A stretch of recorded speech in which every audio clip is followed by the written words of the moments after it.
c'est pas nouveau parce que ça existait déjà d'une certaine façon, mais disons que ce sont des corrections, des amendements qui sont faits.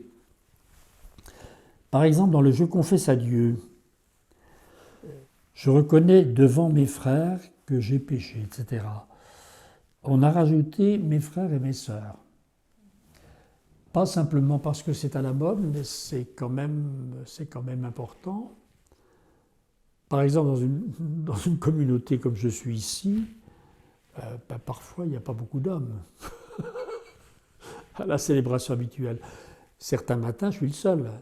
Donc, frères, prions, etc. Bon, non. On met frères et sœurs. On ne l'a pas mis systématiquement partout, mais on l'a introduit à plusieurs moments dans la messe. On l'a introduit dans le Je confesse à Dieu. Je reconnais devant vous, mes frères et mes sœurs, que j'ai péché en pensée par parole, etc. Voilà. Donc ça, un changement dans certains cas, donc la mention non seulement des frères, mais des frères et des sœurs. On le retrouve, cette même différence, au niveau des défunts. Pour nos frères et sœurs défunts. Pas avant, on dit pour nos frères défunts. Voilà. Frères et sœurs défunts.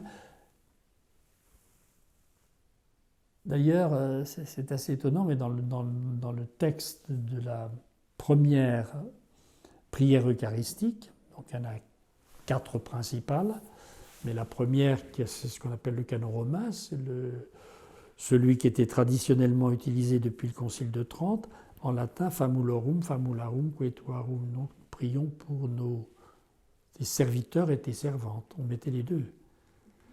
Quand on a traduit en français en 1970, serviteurs et servantes, ça sonnait mal. Bon, on a dit serviteurs.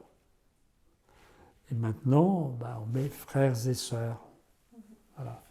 On a rétabli d'une part les deux, mais on a essayé d'éviter ce terme serviteur et servante, surtout servante, ça sonne un peu mal.